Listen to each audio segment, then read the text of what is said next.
আসসালামু আলাইকুম প্রিয় শিক্ষার্থী বন্ধুরা, আশা করি তোমরা সবাই ভালো আছো। আমি মোহাম্মদ জাহিদুল ইসলাম, সহকারী শিক্ষক গণিত। আমি সাজেদা ফিউচার ব্রিলিয়ান্ট স্কুল। সকলকে আন্তরিক অভিনন্দন এবং শুভেচ্ছা জানিয়ে শুরু করছি গণিত তৃতীয় শ্রেণীর অধ্যায় 6 এর যোগ, বিয়োগ, গুণ এবং ভাগ সংক্রান্ত সমস্যার দ্বিতীয় পর্ব। তোমাদের পাঠ্য বইয়ের অধ্যায় 6 এর 6.1 এর 3 নম্বরে দেওয়া আছে যে একটি 60 মিটার লম্বা ফিতার 5 ভাগের 3 ভাগ রুমাকে দেওয়া হলো। রুমা ফিতাটির কত মিটার পেল? অর্থাৎ প্রশ্নটা আমরা আবার একটু ভালোভাবে বুঝে নেই। যে প্রশ্নে কি বলছে দেখো, একটি 60 মিটার লম্বা ফিতা, অর্থাৎ এখানে ফিতার দৈর্ঘ্য হচ্ছে কত? 60 মিটার। তারপর কি বলছে দেখো, 60 মিটার ফিতার 5 ভাগের 3 ভাগ কাকে দেওয়া হলো? রুমাকে দেওয়া হলো। এবং তারপর আমাদের প্রশ্ন বলছে যে রুমা ফিতাটির কত মিটার পেল, অর্থাৎ রুমা এই যে 5 ভাগের 3 ভাগ দেওয়ার পর এই যে 3 ভাগের দৈর্ঘ্যটা কত মিটার সেটাই আমাদের বের করতে বলা হয়েছে। তাহলে এখন আমরা এটা কিভাবে বের করব? যেহেতু এখানে আমাদের ফিতার মোট দৈর্ঘ্য দেওয়া আছে, এই মোট দৈর্ঘ্যকে আমরা কি করব? প্রথমে আমরা 5 দ্বারা ভাগ করব। অর্থাৎ 5 দ্বারা ভাগ করলে কিন্তু আমরা কি পেয়ে যাব? আমরা ফিতার প্রতি ভাগের দৈর্ঘ্যটা পেয়ে যাব।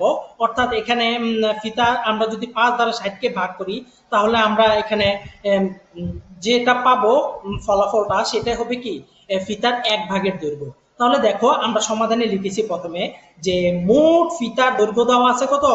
60 মিটার। আমরা এটাই লিখেছি, তোমরা স্ক্রিনে দেখতে পাচ্ছ। তারপর এখন আমরা কি করব? এই যে 60 মিটার ফিতাটাকে আমরা 5 ভাগ করব। তাহলে আমরা লিখব যে ফিতাটির 5 ভাগের 1 ভাগের দৈর্ঘ্য। অর্থাৎ এখন আমরা যদি এই 60 কে 5 দ্বারা ভাগ করি, তাহলে কিন্তু আমরা ফিতার 1 ভাগের দৈর্ঘ্য পাওয়া যাব। তাহলে দেখো আমরা 5 দ্বারা এখানে 60 কে ভাগ করে কত পেয়েছি? দেখো 12 মিটার পেয়েছি। এবং এই যে দেখো ভাগ অঙ্কটি আমি এখানে তোমাদের বোঝার সুবিধার্থে নিচে দিয়ে দিয়েছি। এই যেমন দেখো এখানে 5 হচ্ছে কি? ভাজক, এই জন্য আমি 5টাকে লিখেছি বাম পাশে, এবং 60টা কি? 60টা হচ্ছে ভাজ্য। তাহলে 60টাকে আমরা কি লিখলাম? মাঝখানে লিখলাম। তাহলে এখন আমরা কি করব? 5 দ্বারা আমরা 60কে ভাগ করব। তাহলে আমরা প্রথমে 60 এর আমরা কি করব? আমরা ডান পাশের অঙ্ক নিয়ে কাজ করব। যেহেতু 5 এক অঙ্ক বিশিষ্ট একটা সংখ্যা, তাহলে আমরা ভাজ্যের প্রথমে ডান পাশ থেকে এক অঙ্ক নিয়ে কাজ করব। তাহলে এখন আমরা 5 দ্বারা প্রথমে 6কে যদি ভাগ করি, তাহলে দেখো আমরা কি পাচ্ছি? 5 একে 5। অর্থাৎ আমরা এমন 5 এর সাথে আমরা এমন সংখ্যা গুণ করব যাতে কি হয়? এই যে 6 এর সমান বা কাছাকাছি একটা সংখ্যা হয়, কিন্তু 6 থেকে বেশি নিলে হবে না। তাহলে এখানে দেখো 5 একে 5, কিন্তু আমরা যদি 2 নিতাম, 5 দুগুণে 10, অর্থাৎ 6 থেকে বেশি হয়ে যেত। তাহলে এটা নেওয়া যাবে না। এজন্য আমরা এখানে 5 এর সাথে আমরা কি করেছি? 1 দ্বারা গুণ করেছি, অর্থাৎ 5 একে 5। এজন্য দেখো এই যে 5টা আমরা কি লিখলাম? 6 বরাবর নিচে লিখলাম। এবং এই যে 1 ভাগফল 1টাকে আমরা কোথায় লিখলাম? দেখো ডান পাশে লিখেছি, আমরা ভাগফলটা 1 লিখেছি। তারপর এখন আমরা কি করব? আমরা বিয়োগ করব। তাহলে 6 থেকে 5 বিয়োগ করলে কত পাচ্ছি? দেখো আমরা পাচ্ছি হচ্ছে 1। তাহলে এখন আমরা 5 দ্বারা যেহেতু 1 কে ভাগ করতে পারছি না, এজন্য আমরা কি করব? ভাজ্য থেকে আরেকটা অঙ্ক নিয়ে আসব। অর্থাৎ দেখো আমি আরেকটা অঙ্ক উপর থেকে নিয়ে আসলাম, অর্থাৎ শূন্য নামালাম। তাহলে সংখ্যাটি কত হয়ে গেল? 10 হয়ে গেল। এখন আমরা 5 দ্বারা 10 কে ভাগ করব। তাহলে এখন আমরা যদি 5 এর নামতা করি, তাহলে দেখো 5 দুগুণে 10, অর্থাৎ এখানে পুরোপুরি মিলে যাচ্ছে ভাজ্যের সাথে। তাহলে দেখো আমরা এখানে 2টা লিখলাম কোথায়? আমরা এখানে ভাগফল 1 এর ঠিক ডান পাশে লিখলাম হচ্ছে 2, এবং 10টা লিখলাম হচ্ছে 10 বরাবর ঠিক নিচে। তাহলে দেখো এখানে যেহেতু পুরোপুরি মিলে গেছে, তার মানে এখানে আমরা বিয়োগ করলে কি পাবো? 0 পাবো। অর্থাৎ এখানে আমাদের ভাগফল পেয়ে গেলাম কত? 12।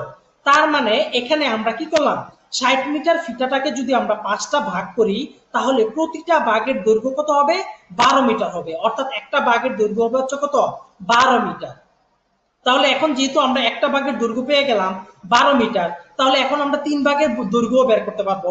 অর্থাৎ এখানে আমরা 3 দ্বারা গুণ করলেই হয়ে যাবে। অর্থাৎ এখানে দেখো আমরা লিখেছি যে ফিতাটির 5 ভাগের 3 ভাগের দৈর্ঘ্য। অর্থাৎ এখানে আমরা কি করব? 12কে আমরা 3 দ্বারা গুণ করব, অর্থাৎ 12 গুণ 3 মিটার। তাহলে এখন আমরা যদি 12কে 3 দ্বারা গুণ করি, কত পাচ্ছি? দেখো 3 12 36, অথবা তোমরা চাইলে এভাবে উপরে নিচে গুণ করতে পারো। প্রথমে 3 দুগুণে 6, তারপর 3 একে 3, এভাবে। তাহলে দেখো 36 মিটার। তাহলে আমরা এখানে 3 ভাগের দৈর্ঘ্য কেন বের করেছি? আমাদের প্রশ্নে কিন্তু বলাই ছিল যে রুমাকে কত ভাগ দেওয়া হয়েছিল? 3 ভাগ দেওয়া হয়েছিল। এই জন্য আমরা এখানে 3 দ্বারা গুণ করেছি। যদি বলতো 2 ভাগ দেওয়া হলো, তাহলে আমরা 2 দ্বারা গুণ করতাম। যদি বলতো 4 ভাগ দেওয়া হলো তাহলে আমরা 4 দ্বারা গুণ করতাম, যেহেতু রুমাকে 3 ভাগ দেওয়া হয়েছে তাহলে আমরা এখানে 3 দ্বারা গুণ করেছি, অর্থাৎ 3 12 36 মিটার।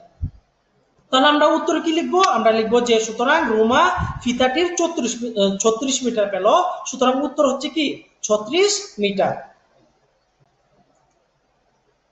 তারপরে দেখো 4 নাম্বার অঙ্কে দেওয়া আছে যে প্রতিটি আলমারিতে 55টি করে বই আছে, অর্থাৎ প্রতিটি বলতে কি বোঝানো হয়েছে, একটি, অর্থাৎ প্রতিটি দেখলে আমরা বুঝবো যে একটির কথা বলা হয়েছে।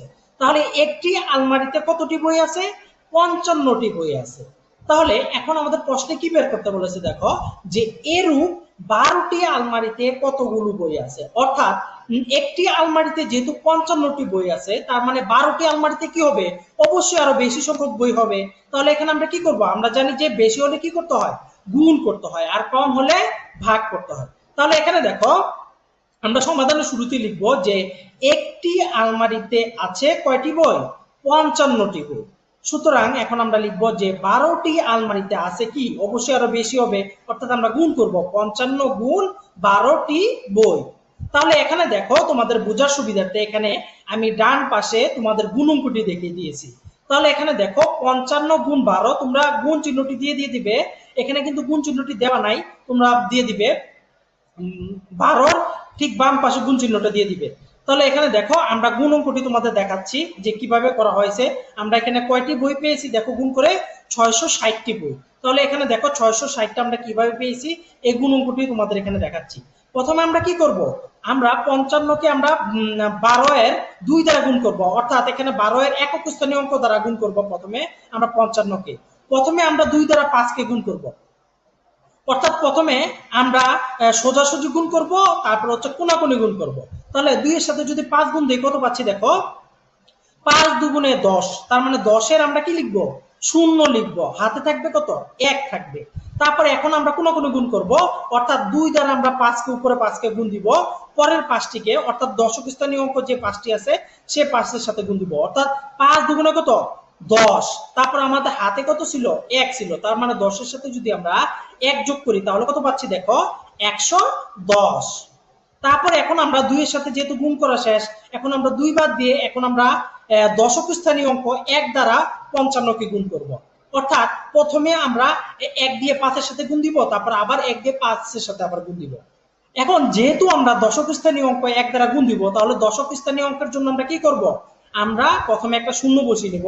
এখানে শূন্যটি দেওয়া নেই, তোমরা কি করবে, তোমরা একক স্থানীয় অঙ্ক বরাবর নিচে আরেকটি শূন্য বসিয়ে দিবে, শূন্য বসিয়ে 1 ঘর পিছাবে।